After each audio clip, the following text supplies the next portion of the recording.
तो मैंने जो ट्रांजिएंट एनालिसिस पढ़ाया उसको 4 हिस्सों में डिवाइड किया है मैंने, है ना। मुझसे जो पढ़े होंगे वो मेरी लैंग्वेज को भी आसानी से समझ जाएंगे। तो पहले में मैंने क्या किया, टाइम डोमेन एनालिसिस किया। क्या किया मैंने, टाइम डोमेन एनालिसिस, जिसमें बताया कि t0 minus t equal to 0 plus और t इक्वल टू इंफाइनाइट, तीनों टाइम। देखिए 3 स्केल होती है। हम लोग क्या करेंगे पूरे ट्रांजिएंट एनालिसिस में, रेजिस्टेंस, इंडक्टेंस और कैपेसिटेंस। तो रेजिस्टेंस को तो अलग कर दीजिए, इंडक्टेंस और कैपेसिटेंस की जो तीनों स्टेट है कि t equal to 0 minus, t equal to 0 plus और t इक्वल टू इंफाइनाइट, तीनों स्केल पर कैसा बिहेवियर शो करते हैं उसके हिसाब से पूरी जर्नी चलती है। तो इसमें पूरा टाइम डोमेन एनालिसिस करेंगे, उसका मैं अभी कॉम्पैक्ट वर्जन बता दूंगा। सेकेंड है, मैंने टाइम कांस्टेंट के बारे में भी आपको बताया है। इसमें हम लोग जो भी टाइम कांस्टेंट डिस्कस किए हैं बहुत ही सिंपल सर्किट के डिस्कस किए हैं। सेकेंड नंबर पे जो टाइम कांस्टेंट है उसमें एडवांस लेवल पे टाइम कांस्टेंट कैसे निकाला जाता है वो मैंने बताया है, क्योंकि उसका यूज भी होगा। थर्ड नंबर का है कुछ स्पेशल केसेस है वो भी हम डिस्कस करेंगे, ठीक है। और फोर्थ नंबर का है लैप्लास मेथड, जिसको बोलते हैं फ्रीक्वेंसी डोमेन मेथड। तो पूरे ट्रांजिएंट एनालिसिस को मैंने 4 भाग में डिवाइड किया है। आप मेरे से लेक्चर जो पढ़े होंगे मुझसे उनको भी ये सारी चीजें पता होगी। चलिए 1 बाय 1 तो सबका मैं समराइज फॉर्म बता देता हूं, फिर अगले लेक्चर से हम लोग क्या करेंगे, क्वेश्चन स्टार्ट करेंगे। बहुत इंपॉर्टेंट है, जो लोग भी मुझसे पढ़े या कहीं और भी पढ़े हैं तो प्लीज समरी के साथ साथ अगर आप न्यूमेरिकल कर लेंगे तो हो सकता है आप ट्रांजिएंट अभी के अभी सीख जाए।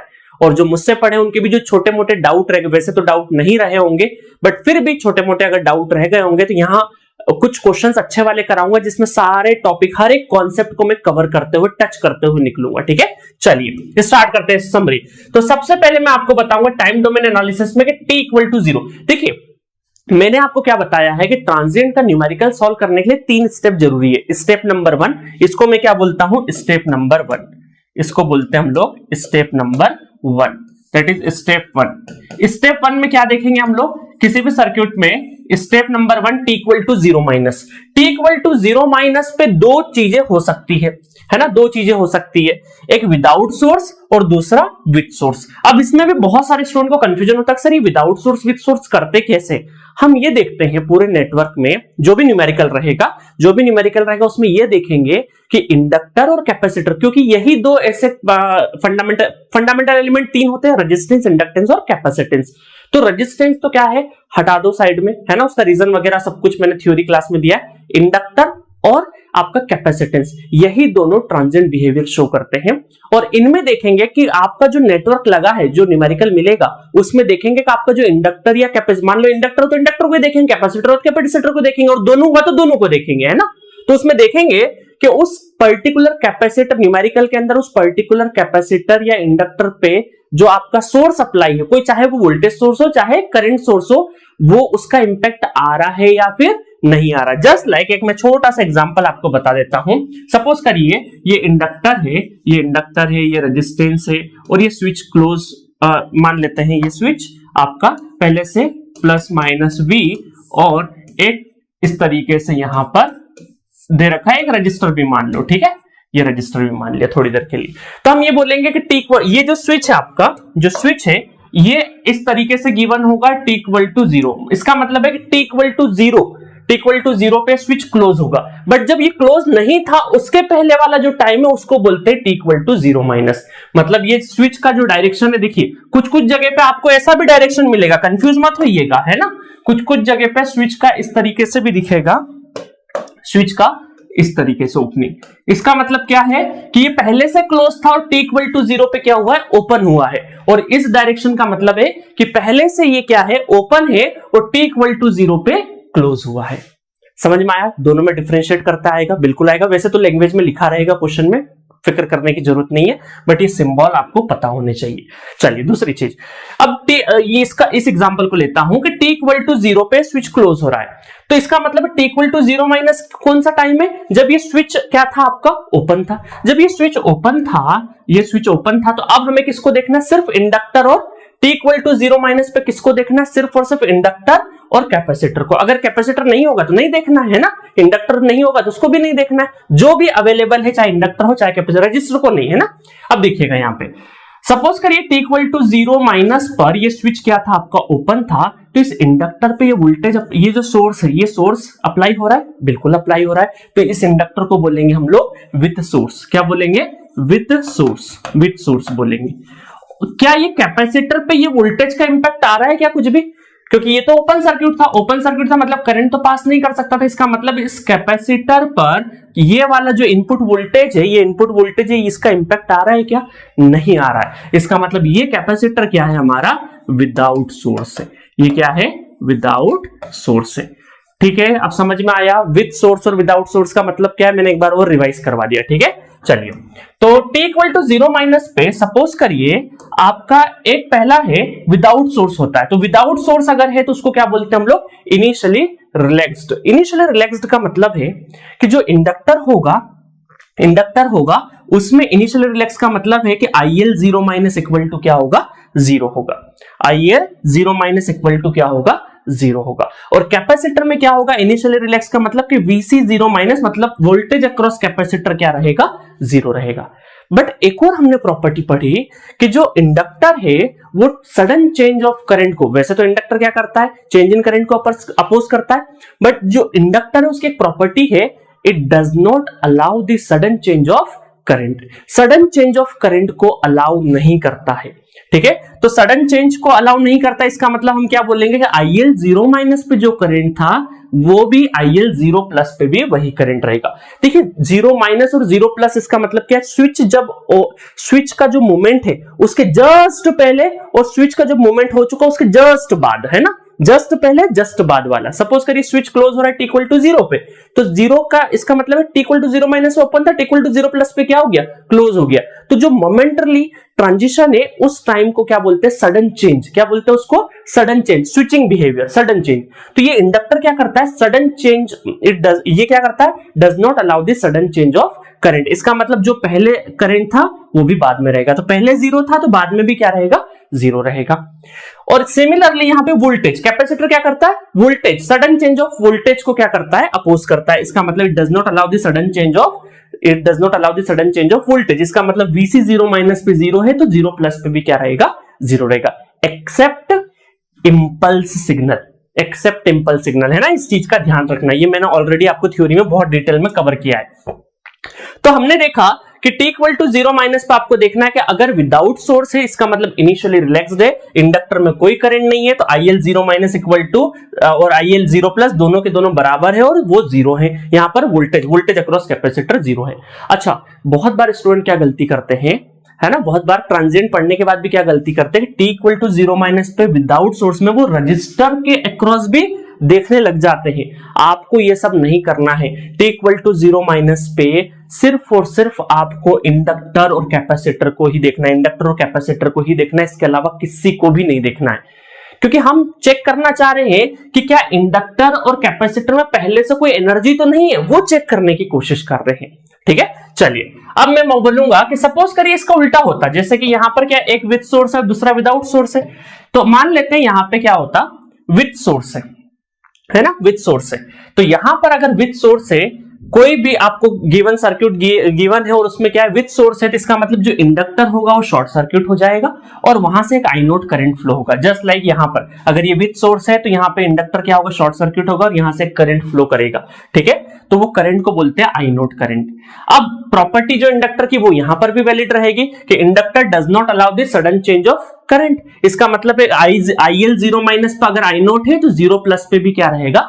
आई नोट रहेगा। सिमिलरली कैपेसिटर के साथ में अगर कैपेसिटर क्या है? विद सोर्स है, अगर ये कैपेसिटर विद सोर्स होता थोड़ी देर के लिए, मान लेते हैं उसके ऊपर सोर्स होता, तो ये क्या हो जाता? ओपन सर्किट हो जाता। ठीक है, और ओपन सर्किट इसका मतलब वहां पर विद सोर्स होता तो वहां पर वोल्टेज भी फाइंड आउट करना होता, तो VC 0 minus equal to VC 0 plus equal to V naught के बराबर हो जाता। समझ में आया? तो ये स्टेप नंबर 1 है किसी भी ट्रांजिएंट न्यूमेरिकल को सॉल्व करने के लिए टाइम डोमेन में t इक्वल टू 0 माइनस पे विदाउट सोर्स और विद सोर्स दोनों को देखना है। जो लोग डिटेल वर्जन में ट्रांजिएंट एनालिसिस पढ़े होंगे उनको बहुत अच्छे से समरी समझ में आ रही होगी।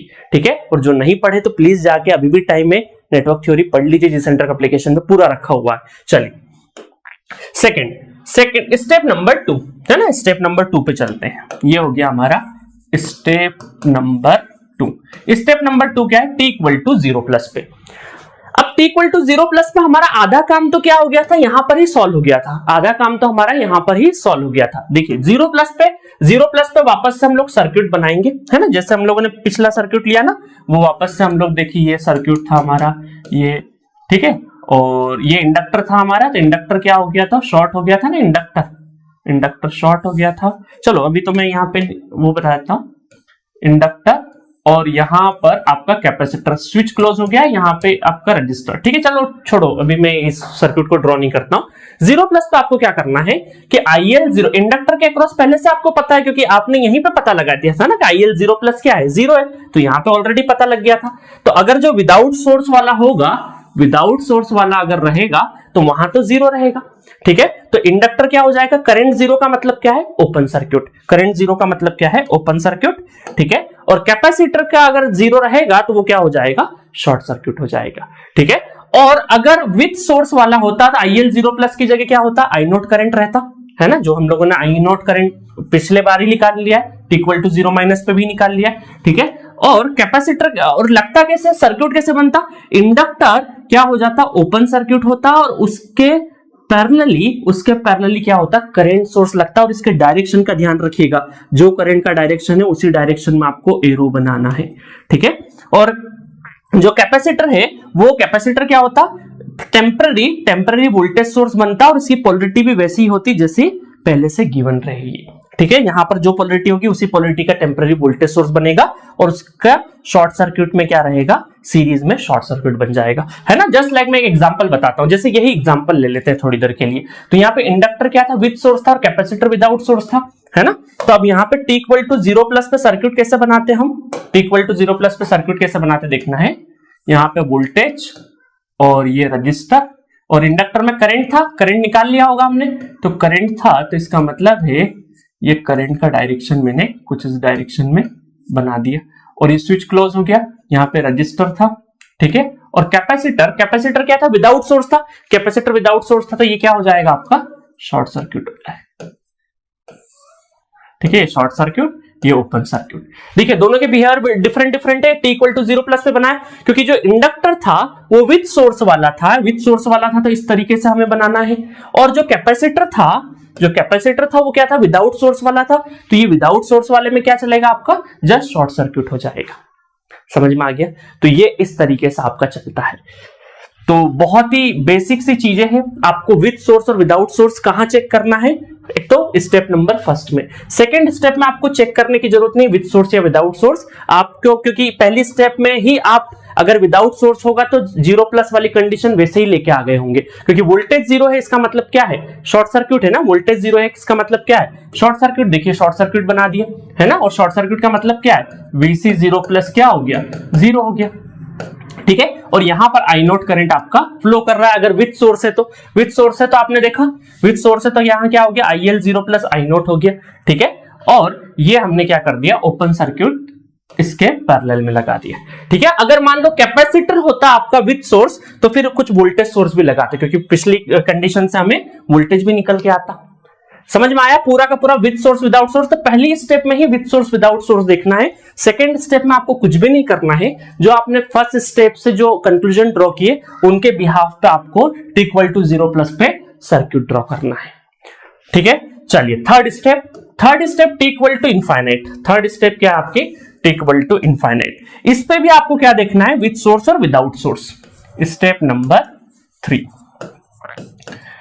विदाउट सोर्स होगा तो उसको बोलते हैं हम लोग source free circuit. Without source होगा तो क्या हो जाएगा, वो सोर्स फ्री सर्किट हो जाएगा, जिसमें इंडक्टर इनफाइनाइट पे क्या हो जाएगा, इंडक्टर के अक्रॉस जो करंट है इनफाइनाइट पे 0, और आपके कैपेसिटर के अक्रॉस जो वोल्टेज है वो इनफाइनाइट पे क्या हो जाएगा, 0 हो जाएगा। तो विदाउट सोर्स हो गया तो मजे है, 0 कर दीजिए। करंट थ्रू आपका इंडक्टर और वोल्टेज अक्रॉस कैपेसिटर दोनों के दोनों इनफाइनाइट पे क्या हो जाएंगे, 0 हो जाएंगे। बट अगर विद सोर्स रहा तो इंडक्टर क्या हो जाएगा, शॉर्ट सर्किट, और कैपेसिटर क्या हो जाएगा, ओपन सर्किट हो जाएगा, है ना। जस्ट लाइक अभी हम लोग ये जो एग्जांपल लेके चल रहा है वही देखते हैं थोड़ी देर के लिए कि ये जो हमारा था voltage t equal to infinite पे कैसा दिखेगा। अब t इक्वल टू इनफाइनाइट पे देखिएगा, t इक्वल टू इनफाइनाइट पे स्विच क्लोज हो रहा है t इक्वल टू 0 पे, तो t इक्वल टू इनफाइनाइट पे भी क्या रहेगा, क्लोज ही रहेगा ना। ये कुछ हमें बोला तो है नहीं, तो यहां पर क्लोज ही रहेगा, तो क्लोज रहेगा इसका मतलब ये हो जाएगा आपका शॉर्ट सर्किट इंडक्टर। और देखिए क्लोज हो जाएगा तो इसका मतलब है, देखिएगा ये क्लोज हो गया, ये क्लोज रहेगा टी इक्वल टू इनफाइनाइट पे, तो इंडक्टर और कैपेसिटर दोनों के दोनों क्या है, सोर्स है, क्योंकि इंडक्टर और कैपेसिटर पे जो इनपुट वोल्टेज है इसका इंपैक्ट आ रहा है ना, बिल्कुल आ रहा है, क्योंकि ये सब क्लोज हो जाएगा तो यहां पर भी करंट जाएगा। इसका मतलब है कि इंडक्टर और कैपेसिटर दोनों पे जो सोर्स वोल्टेज है उसका इंपैक्ट है, चाहे वोल्टेज हो चाहे करंट हो, कोई भी जो सोर्स है उसका इंपैक्ट आ रहा है। इसका मतलब क्या हो जाएगा आपका विथ सोर्स कहलाएंगे। विथ सोर्स कहलाएंगे तो क्या हो जाएगा, कैपेसिटर आपका ओपन हो जाएगा और इंडक्टर शॉर्ट हो जाएगा, कैपेसिटर ओपन और इंडक्टर शॉर्ट हो जाएगा। समझ में आया? इस तरीके से फिर आपको निकाल लेना है, यहां पे वोल्टेज फाइंड आउट कर लेंगे Vc इनफाइनाइट, और यहां पे जो करंट है वो करंट इनफाइनाइट हो जाएगा। ठीक है, चलिए समझ में आया पूरा का पूरा। तो T equal to step number 3, जब तीनों स्टेप हो जाए तो उसके बाद आपको जनरलाइज एक्सप्रेशन लिखनी होगी, चाहे करंट की वोल्टेज की जो भी पूछे तो वो उसका expression f of t equal to f of infinite वाली वैल्यू, कोई भी चाहे वोल्टेज करंट एनर्जी कुछ भी हो, f of infinite plus f of 0 plus minus f of infinite whole bracket e to the power minus t by tau. ये tau जो है टाइम कांस्टेंट है, सिंपल आरएल सर्किट होगा तो tau equal to L by R, और simple RC circuit होगा तो tau equal to RC. इतना समझ में आ गया? अब इसको याद रखने में बहुत सारे स्टूडेंट को दिक्कत होती है। आपको क्या करना है, याद रखना, देखो दो इनफाइनाइट के बीच में जीरो, दो इनफाइनाइट के बीच में जीरो, एक तो ये याद रखना है, और दूसरा है कि ब्रैकेट के पहले आपका क्या है, पॉजिटिव साइन है, क्योंकि बहुत सारी जगह पे यहां से माइनस कॉमन ले लेंगे तो यहां पे माइनस लिख देंगे, तो इनफाइनाइट इधर और जीरो इधर, तो ऐसा भी लिखा जाता है। तो आपकी श्रद्धा भक्ति आपको कैसे फॉर्म में याद रखना है, मैं तो इसी फॉर्म में याद रखता हूं कि दो इनफाइनाइट के बीच में जीरो और यहां पर अंदर की साइड में माइनस और बाहर की साइड में प्लस। ठीक है, तो आपको जैसे याद रखना वैसे याद रख लेना, और पूरे ब्रैकेट में e to the power minus t by tau. तो सिंपल सर्किट के लिए tau equal to L by R और टाउ इक्वल टू आरसी। अभी कॉम्प्लेक्स सर्किट आएंगे तो टाइम कांस्टेंट कैसे निकालेंगे वो आपको बताऊंगा। तो ये पहला सेगमेंट हमारा कंप्लीट हो जाता है। पहला जो ट्रांजिएंट में हम लोगों ने सीखा टाइम डोमेन एनालिसिस, वो आपका क्या हो गया, कंप्लीट हो गया।